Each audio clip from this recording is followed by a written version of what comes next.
Whoop. Okay. Welcome to Fang Session channel, guys. So, for this video, guys, sorry, pero medyo bit late na. Sobrang late na tong update na to, no? um, yung ating Heterocnonus junceus, actually, pinair natin yung dalawang female natin, guys. Unfortunately, um, very unfortunate talaga. Kasi, anong nangyari, both ng female ko nag-pop pero tigalawa lang sila, no? Nakakatawa pero um, ito, pakita ko sa inyo, guys. Yan siya. So, dalawang female na nag-produce ng tigalawang scorpling. Okay. So, right now, guys, pakita ko sa inyo yung actually hindi rin naging successful yung yung yung isang natin, yung isang batch ng scorpling, no, dun sa may second na female specimen. So ngayon sa may second specimen, ito yung first specimen, guys, na nabuhay yung dalawang scorpling natin. So silipin natin, so kumakain na to, guys. Ayan. So both kumakain na sila, guys. In yun, nag-try ulit ako na i-pair yung first specimen na pinanggalingan nito. And hopefully mag-success, no? Hopefully mag-success ng maraming scorpling. Yung second, hindi pa siya nag-accept ng male. So hindi ko muna pinipilit, at ngayon ay pinapakain ko muna na pinapakain. Actually, kumakain siya ngayon. Finid ko ngayon pala, sorry. So ito yung dalawang specimen natin, guys, na nakasurvive.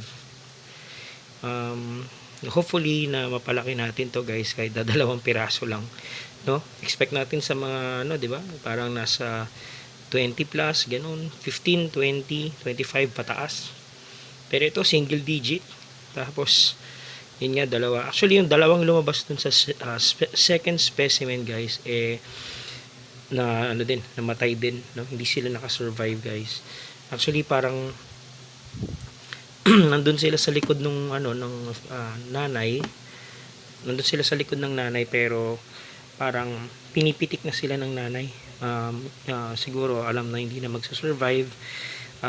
Pinipitik na sila, tinatanggal na sila dun sa likod, or bumibitaw na yung mga scorpling natin. So definitely hindi rin healthy yung dalawa, no? Kasi yung isa actually wala pang telson or walang buntot, yung isang specimen na lumabas.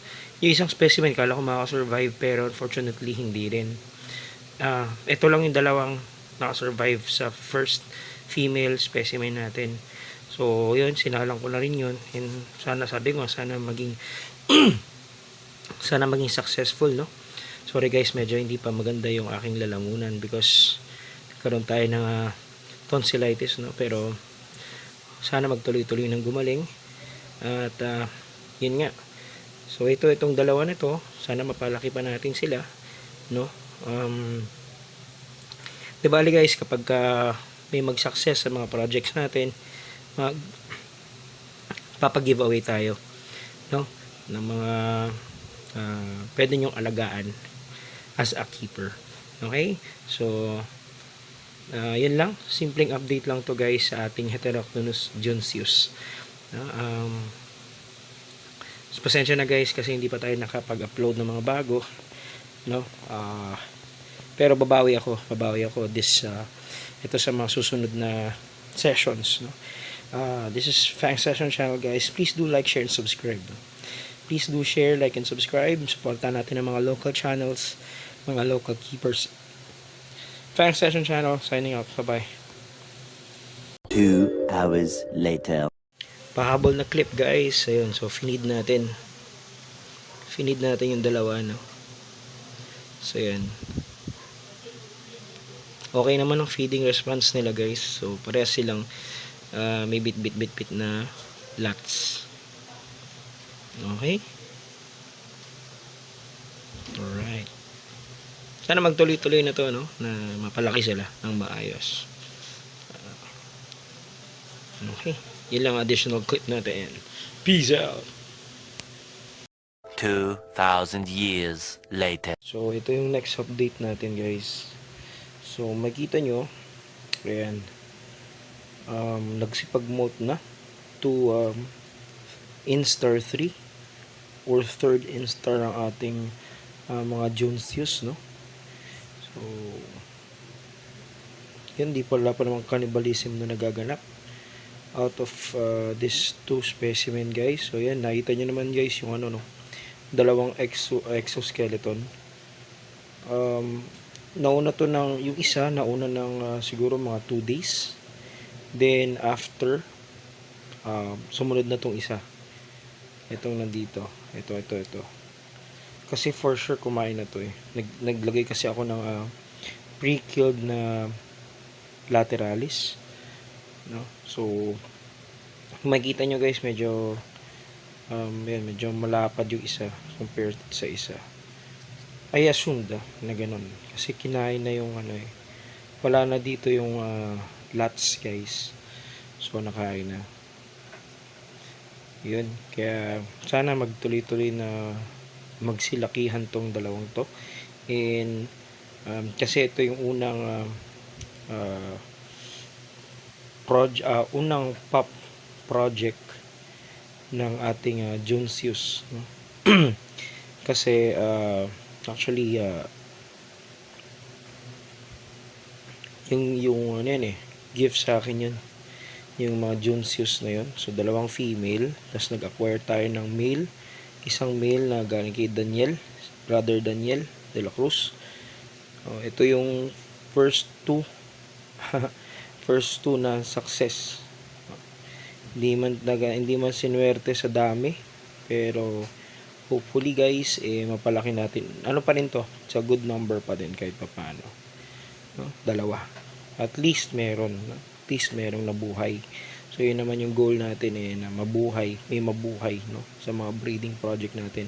And yung dalawa naman guys is ano naman, sinalang ko na ulit yung dalawang female natin again dun sa male. So sana may maging successful na this time, no, na maraming magpop.